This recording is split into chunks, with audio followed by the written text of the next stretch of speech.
오늘 이 말씀을 통해서 그 어디나 하늘나라라는 제목으로 하나님의 말씀을 전할 때 살아계신 하나님의 음성이 또한 하나님의 위로가 오늘 이 말씀 가운데 여러분의 심령 가운데 넘치기를 주님의 이름으로 축복합니다.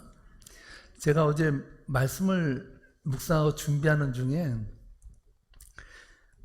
예전에 읽고 가슴이 뭉클했던 이야기, 마음을 열어주는 101가지 이야기에 나오는 서커스라는 제목의 아티클이 생각이 났습니다. 오늘 본문하고는 많이 관계가 없는데요, 이 계절하고는 관계가 있는 것 같아요. 이 결실의 계절에 하나님께서 여러분들의 마음속에 잔잔한 감동을 줬으면 좋겠다, 이런 마음으로 여러분에게 읽어드립니다. 여러분들 세상을 너무 삭막하게 살지 마시고 늘 따뜻한 마음이 이렇게 마음에서 훈훈하게 불어오도록 그렇게 살았으면 좋겠습니다. 내가 10대였을 때의 일이다. 오늘날 나는 아버지와 함께 서커스를 구경하기 위해 매표소 앞에 줄을 서 있었다. 표를 산 사람들이 차례로 서커스장 안으로 들어가고 마침내 매표소와 우리 사이에는 한 가족만이 남았다. 그 가족은 무척 인상적이었다. 12살 이하의 아이들이 무려 8명이나 되는 대식구였다. 분명히 말할 수 있는 것은 그들이 결코 부자가 아니라는 사실이었다. 하지만 그들이 입고 있는 옷은 비싸진 않아도 깨끗했고 아이들의 행동에는 기품이 있었다.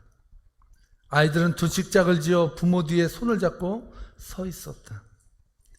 아이들은 그날 밤 구경하게 될 어릿 광대와 코끼리, 그리고 온갖 고개들에 대해 흥분한 목소리로 이야기를 나누었다. 그들이 전에는 한 번도 서커스를 구경한 적이 없다는 것을 알 수 있었다. 그날 밤은 그들의 어린 시절에 결코 잊지 못할 추억이 될 것이 틀림없었다. 아이들의 어머니와 아버지는 자랑스러운 얼굴로 맨 앞줄에 서 있었다. 아내는 남편의 손을 잡고 자랑스럽게 남편을 쳐다보았다. 그 표정은 이렇게 말하는 듯했다. 당신은 정말 멋진 가장이에요. 남편도 미소를 보내며 아내를 바라보았다. 그의 시선은 이렇게 말하고 있었다. 당신 역시 훌륭한 여성이요. 이때 매표소의 여직원이 남자에게 몇 장의 표를 원하냐고 물었다. 남자는 목소리에 힘을 주어 자랑하듯이 말했다. 우리 온 가족이 서커스 구경을 할 수 있도록 어린이표 8장과 어른표 2장을 주시오. 여직원이 입장료를 말했다. 그 순간 아이들의 어머니는 잡고 있던 남편의 손을 놓고 고개를 떨구었다. 남자의 입술이 가늘게 떨렸다. 남자는 매표소 창구에 몸을 숙이고 다시 물었다. 방금 얼마라고 했소? 매표소 여직원이 다시 금액을 말했다. 남자는 그만큼의 돈을 갖고 있지 않은 게 분명했다. 그러나 이제 와서 어떻게 아이들에게 그 사실을 말할 것인가? 한껏 기대에 부푼 아이들에게 이제 와서 서커스를 구경할 돈이 모자란다고 말할 수는 없는 일이었다. 이때였다. 상황을 지켜보고 있던 나의 아버지가 말없이 주머니에 손을 넣고 20달러짜리 지폐를 꺼내 바닥에 떨어뜨렸다. 그런 다음 아버지는 몸을 굽혀 그것을 다시 주워들더니 앞에 서 있는 남자의 어깨를 두드리며 말했다. 여보시오, 선생. 방금 당신의 주머니에서 이것이 떨어졌소. 남자는 무슨 영문인지 금방 알아차렸다. 그는 결코 남의 적선을 요구하지 않았지만 절망적이고 당혹스러운 그 상황에서 아버지가 내밀어준 도움의 손길은 실로 큰 의미를 가진 것이었다. 남자는 아버지의 눈을 똑바로 쳐다보더니 아버지의 손을 꽉 잡았다. 그리고 20달러짜리를 지폐를 꼭 움켜잡으며 떨리는 목소리로 말했다. 고맙소 선생. 이것은 나와 내 가족에게 정말로 큰 선물이요. 남자의 눈에서는 눈물이 글썽거렸다. 그들은 곧 표를 사갖고 서커스장 안으로 들어갔다. 나와 아버지는 차를 타고 집으로 돌아와야 했다. 그 당시 우리 집 역시 전혀 부자가 아니었던 것이다. 우리는 그날 밤 서커스 구경을 못했지만 마음은 결코 허전하지 않았다. 마지막 글이 감동적이지 않습니까? 우리는 그날 밤 서커스 구경을 못했지만 마음은 결코 허전하지 않았다. 여러분, 살아가면서 우리는 많은 것을 가져야 누려야 행복하다고 생각을 합니다. 그런데요, 살다 보면요, 때로는 그 어려운 이웃에게 손 한번 내미는 일이 내가 살아가는 존재의 의미가 된다는 것이죠. 여러분, 한국에 수해가 나거나 여러 가지 어려움을 겪고 있는 이웃들을 위해서 불우이웃 돕기 성금을 하잖아요. 그러면 가장 많은 돈을 내는 사람들이 누구일 것 같습니까? 재벌이나 부자, 이런 사람들이 그들을 도울 것 같죠. 통계를 내보니까요,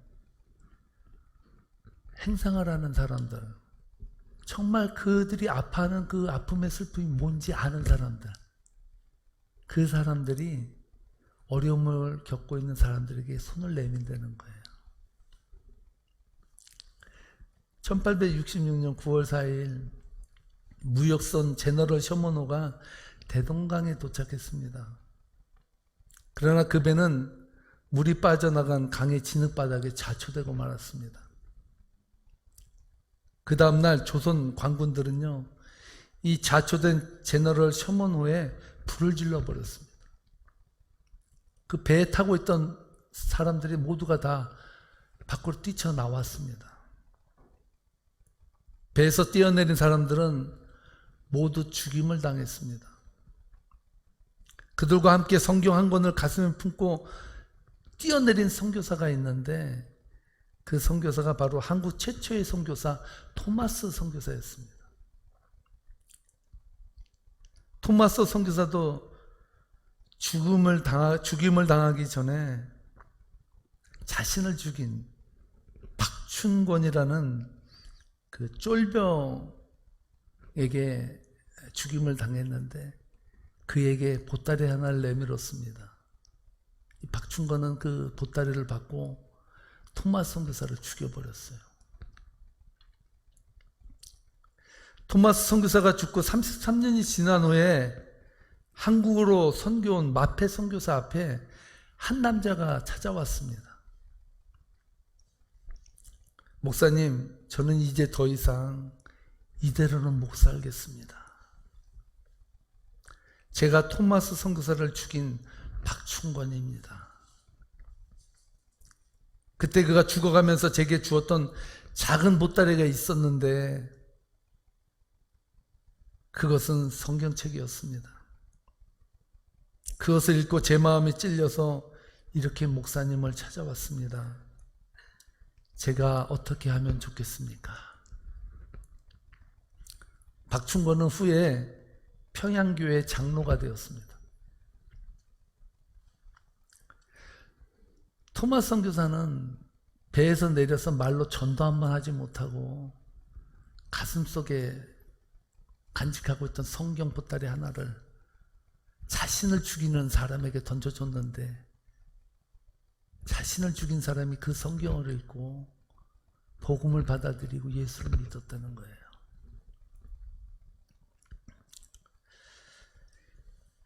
요즘 세상에서 일어나는 일을 보면 여러분, 세상에 희망이 있다고 생각하십니까? 제가 대수나 부정적이고 가슴 아픈 얘기는 안 하려고 하지만 세상이 얼마나 험악해지는지, 손자가 자기 할머니를 완전 난도질을 해서 죽여버린 사건이 몇 달 전에 있었잖아요. 그리고 나서도 그 아이들은 게임을 못한다는 거에 대해서 한탄하며 있다는 거예요. 여러분, 이런 세상에 희망이 있습니까? 저는 희망이 있다고, 희망이 있을 수밖에 없다고 저는 말할 수밖에 없습니다. 그 이유는 단 한 가지예요. 이 세상이 정화될 가능성이 있기 때문이 아니라 예수 그리스도의 복음이 이 땅에 희망이 되기 때문입니다.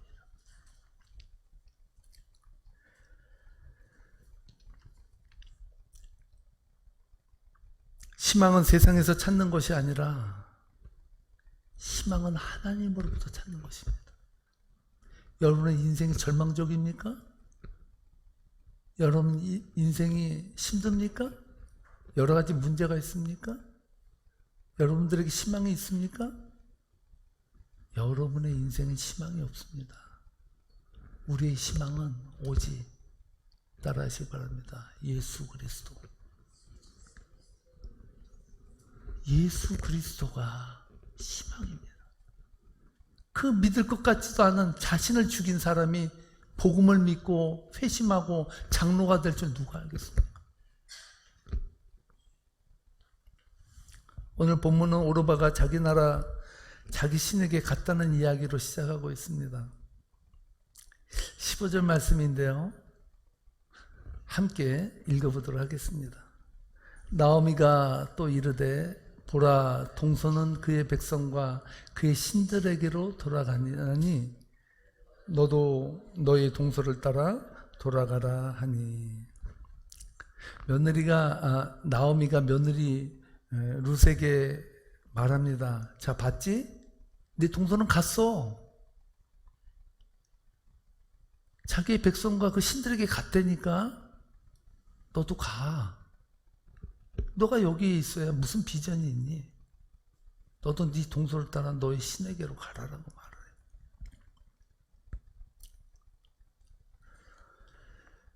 오르바가 시어머니와 작별하고 돌아간 것을 그의 백성에게 돌아갔다고만 말하지 않고 그의 신들에게로 돌아갔다라고 말하고 있습니다. 이 대목이 오늘 설교를 풀어갈 실마리입니다.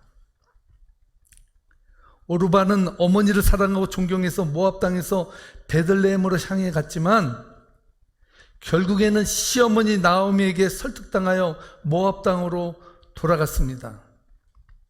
그녀는 그녀가 믿는 신을 바꾸지 않았습니다. 그는 그녀가 믿던 신에게로 돌아갔습니다. 반대로 룻은 시어머니의 말을 듣고 단호하게 말합니다. 16절 말씀입니다. 함께 읽겠습니다. 룻이 이르되 내게 어머니를 떠나며 어머니를 따르지 말고 돌아가라 강권하지 마옵소서. 어머니께서 가시는 곳에 나도 가고 어머니께서 머무시는 곳에서 나도 머물겠나이다. 어머니의 백성이 나의 백성이 되고 어머니의 하나님이 나의 하나님이 되시리니. 지금 읽은 본문을 보면 나오미가 자신의 고향 모압 땅을 버리고 룻이 자신의 고향 모압 땅을 버리고 베들레헴으로 가는 이유는 전적으로 어머니 때문인 것처럼 묘사되고 있습니다. 왜냐하면 오늘 읽은 16절 말씀에 보면요, 어머니라는 단어가 자그마치 몇 번 나오냐면요, 6번이 나와요. 6번. 어머니를 따르지 말고 돌아가라 강권하지 마옵소서. 어머니께서 가시는 곳에, 어머니께서 머무시는 곳에, 어머니의 백성이 나의 백성이 되고 어머니의 하나님이 나의 하나님이 되시니. 말끝마다 다 어머니야. 어머니가 가는 곳에 어머니의 백성이 다 온통 어머니로 도배되어 있어요. 그렇다면 룻이 모압 땅 자신의 백성이 사는 그 거주지를 떠나서 베들레헴으로 갔던 것은 전적으로 시어머니 나오미 때문에 간 거로 우리는 이해할 수밖에 없습니다.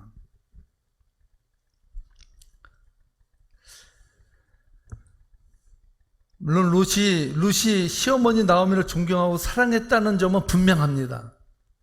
그러나 어머니를 사랑했기 때문에 고향 모압 땅을 등지고 어머니를 따라 베들레헴 땅으로 가기엔 쉽게 결정 내리지 못한 한 가지 이유가 있어요. 그것이 뭔지 아십니까? 17절에 나옵니다.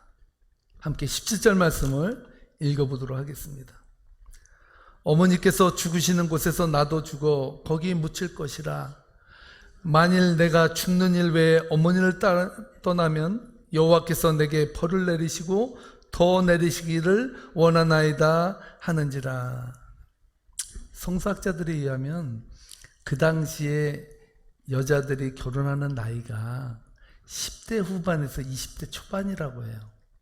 그러니까 이 룻의 나이가 10대 후반에서 20대 초반 정도의 아리따운 아가씨예요. 남편하고 몇 년도 살지 못하다가 남편이 죽어버렸잖아요. 꽃다운 나이에 혼자 된 거예요. 꽃다운 나이에. 긴 세월을 혼자 살아가야 되는 운명을 지닌 여자, 그 여자가 룻이었습니다.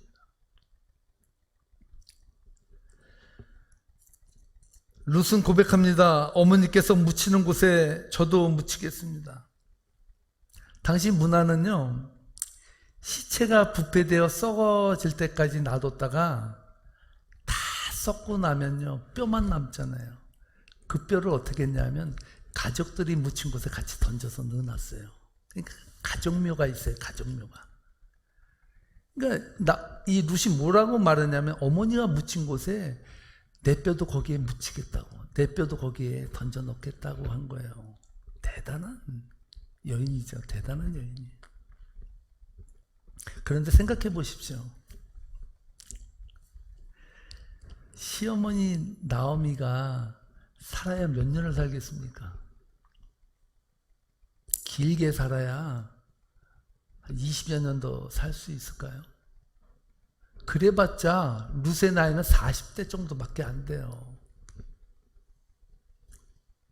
차라리 시어머니 나오미와 함께 같은 날 1시에 같이 죽는다면 괜찮아.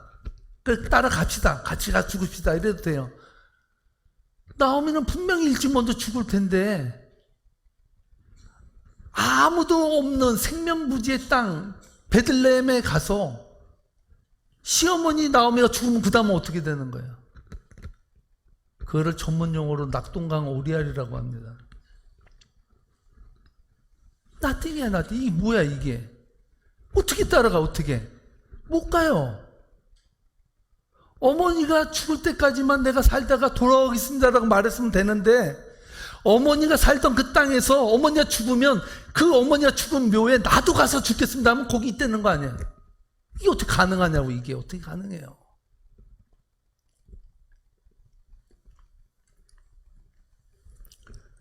룻에게는 자기들의 신들에게 돌아간 오르바와 결이 다른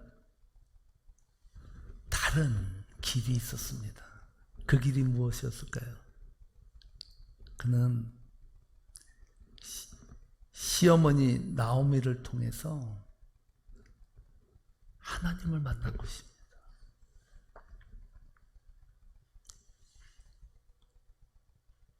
오르바는 자기의 백성과 자기가 믿는 신들에게 다시 돌아갔지만 룻은 No! 나는 당신을 통해서 만난 그 하나님, 그 하나님을 나의 구주로 삼고 나는 당신이 가는 길에 묵묵히 다 따라가겠습니다. 그렇게 고백했던 사람이 룻이에요. 그 은혜가 룻으로 하여금 나오미와 함께 베들레헴 땅으로 향하게 갔던 것입니다. 저는 오늘 말씀 묵상하면서요, 찬송가 438장을요 몇 번을 부른지 계속해서 그 찬양이 제 입술에서 떠나질 않는 거예요. 그 찬양의 가사가 이렇습니다. 내 영혼이 은총 입어 중한 죄짐 벗고 보니 슬픔 많은 이 세상도 천국으로 화하도다. 주의 얼굴 뵙기 전에 멀리 뵈던 하늘나라 내 맘속에 이루어지니 날로 가깝도다. 높은 산이 거친 들이 초막이나 궁궐이나 내 주 예수 모신 곳이 그 어디나 하늘나라. 할렐루야 찬양하세. 내 모든 죄 사함받고 주 예수와 동행하니 그 어디나 하늘나라. 세상 사람들은 말합니다. 이제 살아야 몇 년을 살지 못할 시어머니를 따라 정든 땅을 떠나 홀로 산다는 건 무모한 일이다. 그러나 저는 룻의 결단이 영적으로 다르게 느껴졌습니다. 룻은 나오미를 따라 나선 것이 아니라 나오미를 통해 만난 하나님을 따라 나선 것입니다. 룻은 진짜 하나님을 만난 것입니다. 하나님을 만난 여인의 고백이 그거예요. 내가 아무런 연고도 없는 그 베들레헴 땅에 살지라도 시어머니가 나보다 일찍 돌아가셔서 그 긴긴 날을 혼자 살지라도 나에겐 한 가지 확신이 있다. 나에겐 예수 그리스도의 흔적, 하나님의 사랑이 나를 감싸고 있다. 그 하나님이 계신 그곳이 내가 거할 고향이다 라고 룻은 고백하고 있는 것이 아닐까요? 여러분, 이 세상에서 가장 큰 축복은 내가 무엇을 소유했느냐가 아닙니다. 내 인생의 주인이 누구냐가 중요합니다. 내 인생의 주인이 예수님이 되면 그 자리가 척박한 땅일지라도, 그 자리가 광야일지라도, 그 자리가 정말 문제와 시험과 눈물과 한이 맺힌 어둠의 골짜기일지라도 우리는 주님을 찬양하고 인생을 살아갈 수 있습니다. 여러분이 행복하지 않은 이유가 무엇입니까? 여러분 정말 예수님을 만났습니까? 그 예수님을 통해서 여러분 깊은 교제와 은혜를 맛보았습니까? 이 세상에서 우리가 불행한 것은 내 환경과 처지가 잘못됐기 때문이 아닙니다. 나에게 문제가 산적해 있기 때문이 아닙니다. 내 안에 예수가 없기 때문입니다. 예수가 있는 자는 그 어디나 땡큐 오케이, 땡큐 하나님만 바라보며 나아가는 세계교회 성도님들 되시기를 주님의 이름으로 축복합니다. 다 함께 일어나셔서 찬송가 438장 우리 하나님 앞에 올려드리겠습니다.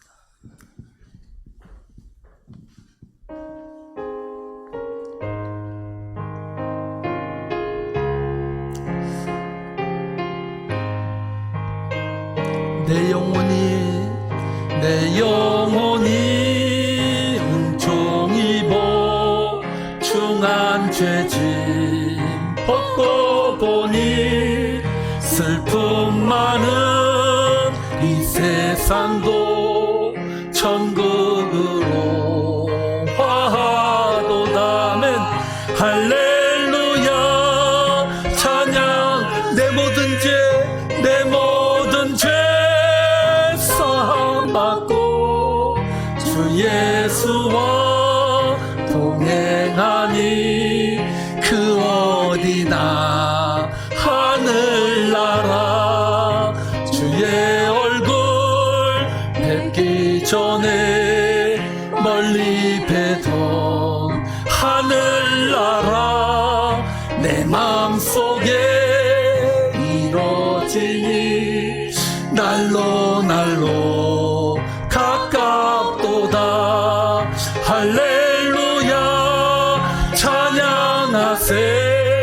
내 모든 죄 사함받고 주 예수와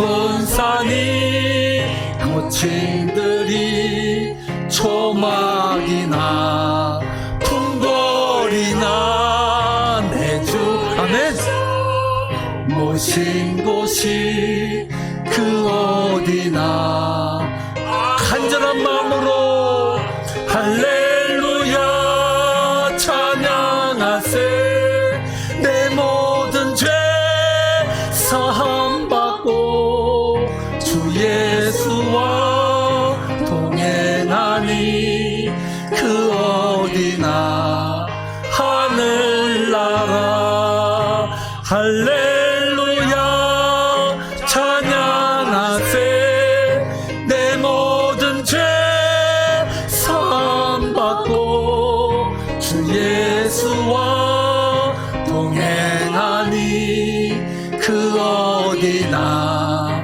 하늘나라. 아멘. 할렐루야. 아멘. 하나님, 이 세상 사람들도 세상에 희망이 있냐고 묻습니다. 하나님이 살아계시다면 어떻게 이 세상을 이렇게 망쳐놓을 수 있냐고 말합니다. 저희들은 세상에 희망이 없다는 것을 믿습니다. 그러나 예수 그리스도가 우리를 위해 십자가에 죽으심으로 말미암아 이 세상의 희망의 싹이 웅tum을 믿습니다. 하나님 세계민교회 성도님들 가슴속에 예수님의 믿음의 능력의 은혜가 넘쳐나길 원합니다. 하나님 만나지 아니하면 우리는 이 세상에서 희망을 찾을 수밖에 없습니다. 오늘 이 시간 세계민교회 성도님들 하나님을 만나는 기쁨이 솟게 인도해 주옵소서. 이제는 우리 주 예수 그리스도의 은혜와 하나님 아버지의 무한하신 사랑하심과 성령님의 교통하심이 이 땅에 희망을 심고자 오신 예수 그리스도의 은혜가 지금으로부터 영원토록 함께 하시기를 간절히 축원하옵나이다.